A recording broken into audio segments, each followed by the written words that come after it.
we have a lot of agreement with you in some of the things you said, and I disagree with, should I say, most of the things you said.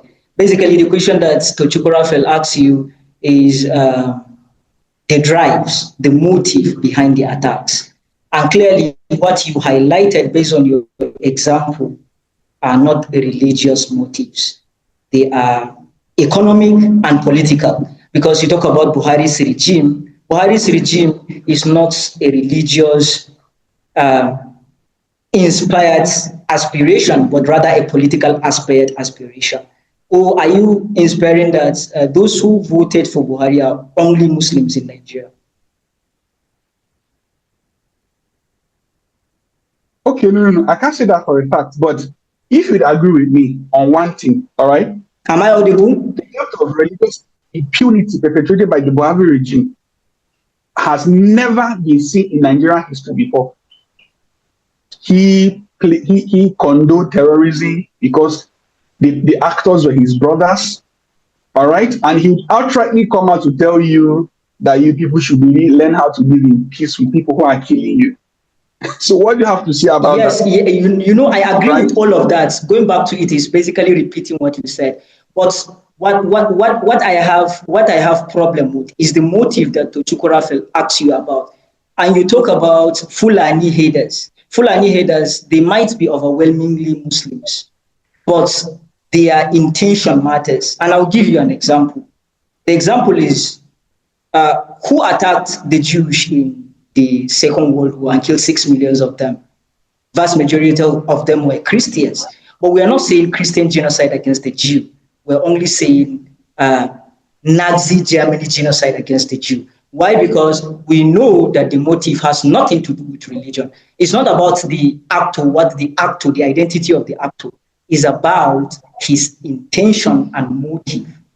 So if clearly the example you cited where, yes, terrorist organization came and forcefully convert people to their religion, I think it will make more sense than citing an example with political figures like Buhari, who won Benue State overwhelmingly during the 2015 election, and Benue State is overwhelmingly Christian.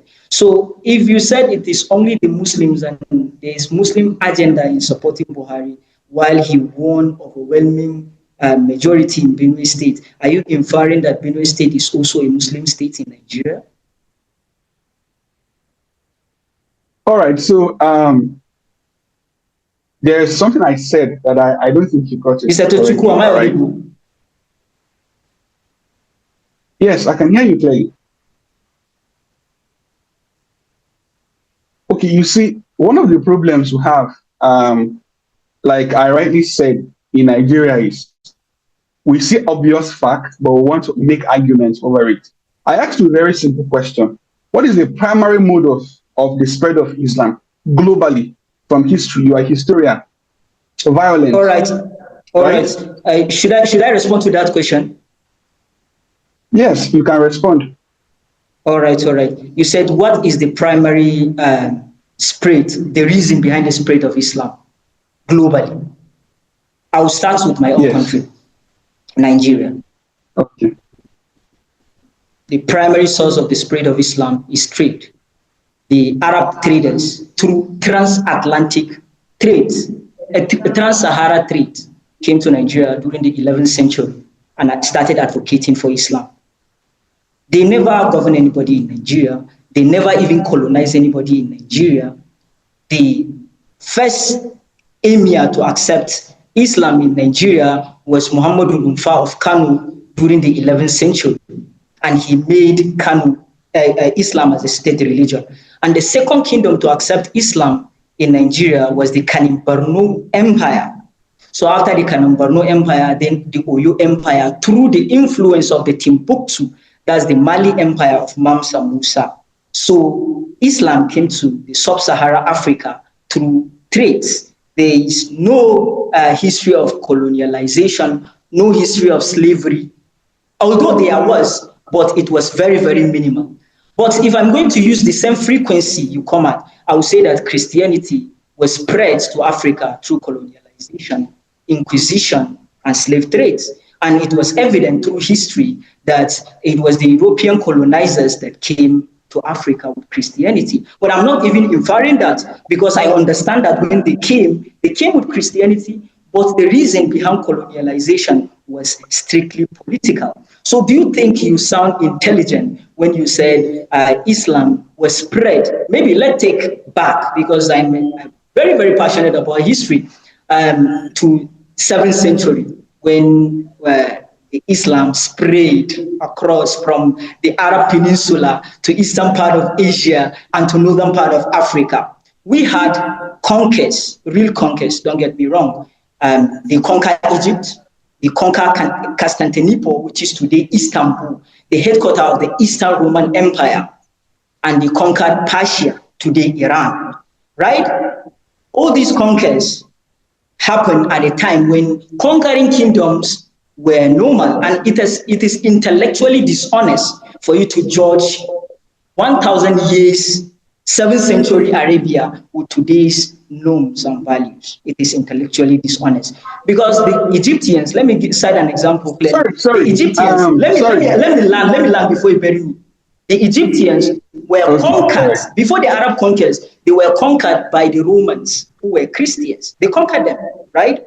And when the Arabs conquered Egypt, they did not conquer the Egyptians, they conquered the Romans, who conquered Egyptians. So it was basically a nationality war of conquest rather than a religious conquest. But when they conquered those kingdoms, there was Ottoman Empire, fast forward from 14th century to 17th century, which was spanned and called as the golden age of Islam.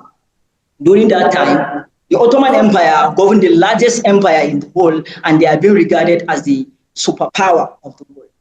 The Christians and the Muslims and Jews in the Middle East who are living during that kingdom coexist together in harmony. And after it was evident that 70% of the Ottoman Empire there was little to no forceful conversion of the, and when the crusade from Europe invaded the Holy Land, take out the Muslim from Europe and the Jew from Europe, they invaded the Holy Land and killed 200,000 Jews in Jerusalem. Who liberated Jerusalem from the Crusaders? It was Salahuddin, who conquered the city back. But when he conquered back the city, does he impose Islam on the Christians and the Jew in Jerusalem? The answer is absolutely no. So it was a norm in the time. If you're going to take Islam by that basic, you take the Roman Empire, who used Christianity and conquer a lot of kingdom. And if you're going to take it further to Usman Dan Fodio, probably Usman Dan Fodio's conquest was clearly political, because he did not introduce Islam in northern part of Nigeria. He introduced Fulani rule in northern part of Nigeria, if you do your homework well in history. And if he was clearly motivated by political intent to put Fulanis ahead of any other tribe, not Islam ahead of any other tribe, it is intellectually dishonest for you to infer that it is Islam conquest. But if you're going to do that, political conquest will be termed religious, because those who perpetrated it are Muslims. Then I'm going to take the Europeans from the same angle. They took 180 million Africans, killed them. And there was a historical fact that I want to teach you today, that there was a ship called Jesus during the colonial eras that took our grandparents under the auspices of religion and sold them as slaves to Europeans. This is a historical fact. You can check it. So taking only Islam on the basis that they conquered, yes, during the 7th century, there were conquests, but they did not actually conquer the real native of the land. They conquer those who conquered the native of the land, who were mostly Christians at that time. So I think I explained it plainly. And the Usman Dan Fodio conquest, if you take it as a religious, then I'm going to take Europeans who conquer our land, not just Nigeria, but the whole of Africa, and enslave 180 million Africans who are predominantly Christians. So I'm not inferring, by the way, let me make my point clear. I'm not inferring that Christians or Christianity motivate the Europeans to do that. But when I hear someone said political conquest is motivated by religion, then I must come from the same frequency he is coming with. All right, thank you for your exposition. All right, but now I'm pretty sure I didn't hear clearly some of the things I said. Right, you are speaking from the standpoint of knowledge. All right, but how many persons today who are Muslim in Nigeria know what you know? No, I'm talking to someone who is intelligent, who is knowledgeable, which is you. So our audience that are going to watch the video, they will see and they will check, fact check us. So the main idea of us having conversation is to take, to basically take away falsehood. And you said an outrageous claim that one thing that you know about Muslims, that we are outright liars, right? So maybe it is my moral responsibility to dispute that characterization that you just did. And if I'm coming from the point of facts, then basically the people that are going to watch us are going to be the judges, not us here. So if what I said makes sense, then they will be the ones to judge us. Yes, what you said makes sense. But then this is also the angle I always love people to see this thing from. All right. Now, by the time you are telling me that this is the ideal thing, but what I am seeing is different. What does that mean? What is the ideal thing that I made mention of? What was that thing that I said is ideal? Okay, you are telling me that based on all you've said, now you're trying to dispute the fact that Muslims are not outright liars. And I also told you that there are exceptions. All right. But now you will come to me and tell me that I'm your friend. No, when someone lies, for example, not someone, there is a word that not all that glitters is gold. So when we're talking about history, when we take, for example, I don't know, maybe you are 40 years, but I'm less than 40 years. I'm in my early 30s now. So when you take away 30 years or 40 years, none of us was in existence. So we're talking about based on knowledge. So that's what where facts come into play. So when I say something and you perceive it as lie, the only thing that will maybe bail me from that suggestion that I'm lying is the facts on ground. And thank God we're living in the technological world, age of information, that with a click, you can, Mr. Tochukwurafel will ask me the problem in Nigeria. I actually belong to the North Central. I am from Plateau State. And in Plateau State, we have our own issues also. I told him categorically that the problem of insecurity in the Middle Belt has little to do with religion. It's used to metamorphose into religion, but it is due to the reckless act of few, or should I say, lazy intellectualism of few, who just infer things not on the basics of fact, but on the basics of emotion, that definitely this is the reason. These are the causes. These are the root causes, without having any facts to back their claim. So in Plateau State, for example, my own home state, Wase, I'm from Wase, local government of Plateau State. From 2012 to 2014, Wase was under attack at least 50 times, according to recorded data. And Wase local government is predominantly a Muslim community. We were attacked by people from Lantan local government, who were predominantly Christians. But I've never come online and inferred that Christians persecuted us in Wase local government. Why? Because I realized that during those periods, Muslims from other local governments, from Kanam local government, who are bordering Wase, for example, will pass through Lantan that had feud with Wase without having any problem. But when a person from Wase, regardless of his religion, pass through Lantan, he will be killed. Then in Wase, predominantly Muslim, if a Christian from anywhere comes, he is safe. But regardless of the faith of that person, if he comes from Lantan, he'll be attacked, right? So if I say because overwhelmingly people of Wase are Muslim, so I can say Christians are persecuting us, for me, it's lazy intellectualism. you have to go to the root cause and understand the motive behind why the people are doing it. And clearly, it was communal clashes. We had a lot of motive, a lot of drives, and we are not doing ourselves a favor when we just jump into conclusion without understanding the root causes of the problem. Calling names is very, very easy, and stereotype are things that people who are not educated do. Believe me, they are stereotyping. Okay. Everyone has a stereotype, and there are Muslims that have their own version of stereotype against Christians. So when I see an intelligent person like you carrying the same stereotype, that's what breaks my heart. All right. I would like to ask a question because I have several other. Chado, do you want to respond to what he has said? Okay. Yes. I loved your comments and everything. All right, but I want to ask you one question. Supposing a Yoruba man, for an example, forms a terrorist organization and goes to attack mosques in Kano, what would be your comment on that? Okay, the overwhelming comment. I will come back to my comment later. The overwhelming comment will be Christians attacking Muslims. But my own comment as an educated person is looking at the motive of that attack before going into conclusion.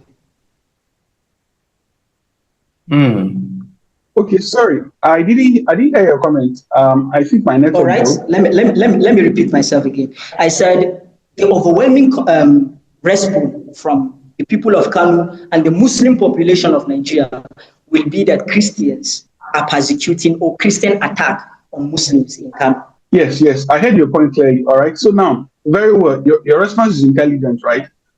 I have personally had that belief as well.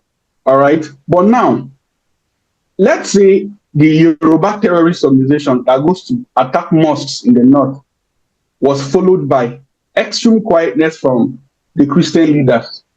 And at most times, when people who have voices in Christianity comes out to actually support that this thing is okay. I want to give you a practical example of Mr. Gumi, right? Who is still working free today. Nnamdi Kanu has been convicted of terrorism and he was sentenced to life imprisonment. If you are the receiving end, what would you feel? I'm just trying to put you in the shoes of the persons who have been killed every day by terrorists who are Muslims. And by the time somebody is cutting off your head and telling you, Al Kuba, God is the greatest, and then you're coming out to tell the person that these guys killing you are Muslims, but they don't represent Islam.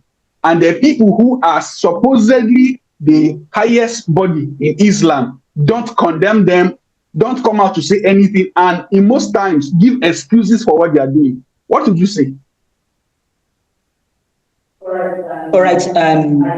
I believe what you're saying is about what I mentioned earlier, poor governance, lack of leadership. So when today we are in agreement on that, I think we have a common ground on that we lack leadership, both from the face of the Muslims and the Christians in Nigeria, and also from the secular point of view from our political leaders. We lack leadership. But let me tell you something based on experience. I also belong to the middle belt that it belongs. I came to a realization that we are very, very good in that generalization. And the generalization is not doing us any good. Why? When an ethnic group attack an ethnic group, when one is predominantly Muslims or Christian, our view will be Muslim attacking Christians. I've never pretended that Boko Haram are not Muslim terrorists. I call them with that name. They are 100% Muslim terrorists or Muslim extremists. Any name you call them, I don't have any problem with that. Why? Because they themselves claim that they are being motivated by Islam. Although they are not seeing me as Muslim, I'm not seeing them as Muslims. They started their campaign by killing two clerics, Muslim clerics in Nigeria, famous clerics in Nigeria, Sheikh Jafar Mahmoud Adam and Albani Zaria, before they even started their campaign. And they started their campaign where their first attack happened in Bauchi Bauchi, a state that is 98% Muslim, and Borno, a state that is 95% Muslim, right? So they started their campaign in predominantly Muslim areas. And you have watched a recent assassination of a general by ISWAP, right? They are chanting the same Allahu Akbar while they shoot a general that is Muslim, right? So does that ring any bell to you? Yes, it rang a bell to me. They are extremists that doesn't believe in coexistence of Muslim and those who doesn't believe in their own version of Islam with any other person else. They don't believe in the coexistence of different civilization. They believe that everybody should be governed by Sharia law. That's their belief, right? And they believe that they can impose that belief on each and every one of us. But the misrepresentation is here. The vast majority of Muslims doesn't see them as Muslims.